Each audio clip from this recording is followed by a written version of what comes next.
Ini adalah tablet Surface Go dengan RAM 4 GB dan ROM 64 GB. Kecil bukan? Nah, video ini kita akan bahas kemampuannya apa aja, layak nggak dibeli di tahun 2020 karena tablet ini rilisnya di tahun 2018. Jadi sudah sekitar 2 tahun yang lalu.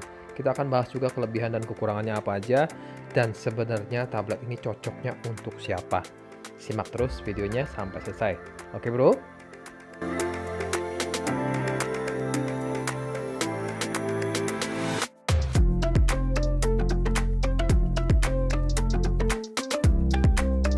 Oke, mulai rekam. Yo Mas Bro, selamat datang lagi di Teknologi, saya Cianto Yap. Video kali ini kita mau bahas yang tadi saya sebutkan dari depan. Tabletnya adalah Surface Go 2018. Surface Go ini versi yang 4 GB RAM dan ROM-nya cuma 64 GB, WiFi only. Dulu saya belinya untuk tabletnya saja tanpa keyboardnya itu harganya 7,5 juta. 7,5 juta untuk tablet kayak gini doang lumayan mahal. Sedangkan keyboardnya harganya itu 1,7 juta. Keyboardnya ini, tempelannya ini, keyboardnya 1,7, 7,5 berarti udah hampir 9 juta sendiri. Pennya saya nggak beli karena nggak terlalu pakai. Jadi kalau sekarang sih harganya udah turun. Di tahun 2020 harganya jadi sekitar, kalau nggak salah penghabisan saya lihat di Tokopedia itu 5,5 jutaan deh. Jadi turunnya lumayan banyak. Bodinya seperti biasa tablet. Namanya Surface Go tuh nggak seperti iPad ya. Ini kita copot dulu. Kita bahas di sini di bagian layar. Ukurannya 10 inci dengan perbandingan 3:2. Menurut saya layarnya bagus banget. Dengan kepadatan 217 ppi. Dia tuh buat nonton film ataupun kita konsumsi media, browsing, chatting. Pokoknya kualitas gambarnya udah lumayan bagus banget. Kayak kita bahas bodinya dulu bagian luar. Bagian luarnya seperti ini aja biasa kalau tanpa tablet, tanpa keyboard. Seperti ini, di bagian belakang ada kameranya, terus di bagian depan juga ada kamera dengan biometric Face ID-nya. Terus di bagian kanan ada headphone jack USB-C 1.2 dan ada port untuk ngecas. Di sebelah kiri kosong melompong, atas ada tombol power dan tombol volume.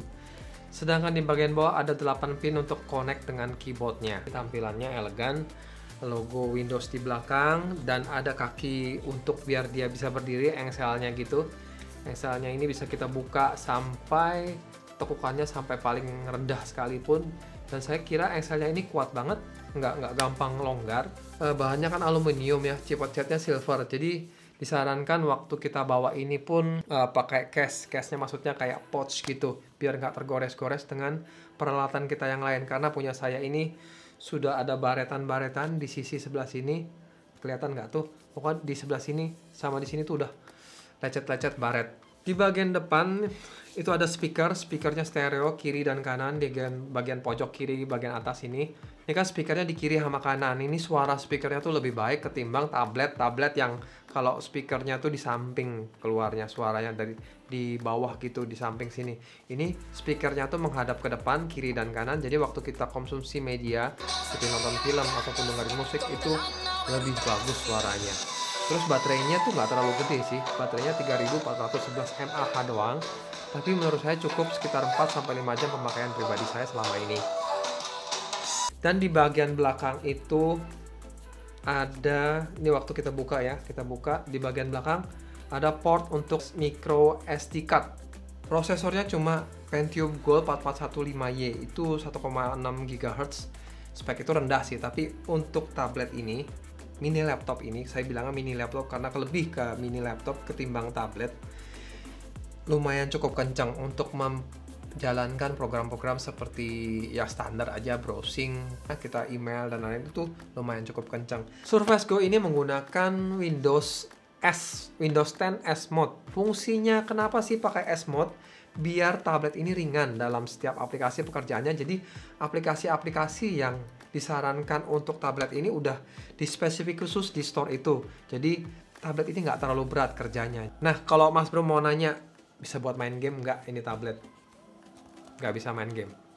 Game-game ringan yang bawaan dari Windows 10S-nya itu ada sih di dalam aplikasi store-nya, disediain game-game yang memang sanggup untuk tablet ini, seperti game-game yang kayak di handphone gitu ada beberapa, nanti saya tunjukkan, itu bisa main. Tapi Di bagian sini cepat panas karena tablet ini itu nggak ada kipasnya. Jangan dipaksakan untuk bermain game ataupun ngedit program editing gambar, program editing video. Jangan bro, kasihan. Tablet ini nggak sanggup. Kualitas bahan keyboardnya sendiri saya suka, lembut ya. Keyboardnya juga enak, dipencet-pencet, dan dia ada backlightnya. Jadi kalau kita mau ketik malam-malam itu kelihatan ada backlightnya di sini. Kamera di bagian belakangnya ada 8 megapiksel, sedangkan di bagian depan 5 megapiksel. Kamera depannya ini lebih bagus dibandingkan MacBook Pro saya yang cuma 720p. Ini 5 megapiksel, kualitas gambarnya bagus banget. Mas Bro lihat sendiri contoh dari videonya pun foto dari kamera depan ataupun belakang. Nilai jual utama tablet ini adalah portabilitasnya yang sangat tinggi, yaitu dia ringan banget. 500 gram, beratnya 500 gram, kalau ditambahin dengan keyboardnya jadi 700 graman, ya hampir 1 kilo, tapi nggak nyampe 1 kilo. Dibawa kemanapun enak lah, nggak keberatan seperti kita bawa laptop. Itu nilai plusnya. Kekurangannya apa? Kekurangannya lumayan banyak, dia nggak bisa dipakai buat berat-berat, aplikasi berat, kapasitasnya sedikit, RAM sedikit, terbatas. Jadi kalau Mas Bro mau beli ini terus berharap main game, bisa main game ataupun editing, jangan harap bisa. Nanti ntar bakalan hang. Kalau game-game ringan masih bisa, masih sanggup, tapi kalau untuk yang program-program berat, jangan. Lebih baik beli laptop, yang bener-bener laptop, yang bisa di-upgrade, yang bisa diutak-atik. Jangan beli tablet ini. Ini bisa fungsi utamanya hanya secondary device saja. Kesimpulannya, apakah ini layak dibeli? Kalau dari sisi uang, harga, ini nggak layak dibeli. Kalau kita ngitungnya dari sisi uang loh ya, dengan harga 5, 6, 7 juta, Mas Bro bisa beli laptop yang lebih baik dari ini. Tapi pasti lebih besar dan lebih berat, karena beda dengan yang ini. Kecuali Mas Bro tuh udah punya MacBook Pro, udah punya laptop utama, tapi pengen sesuatu yang ringan bisa dibawa-bawa kemana-mana sebagai secondary device gitu. Secondary device. Dan uang bukan masalah buat Mas Bro, karena dibilang murah ini nggak bisa dibilang murah. Harga segitu menurut saya udah lumayan mahal ya. Bagaimana menurut Mas Bro semua?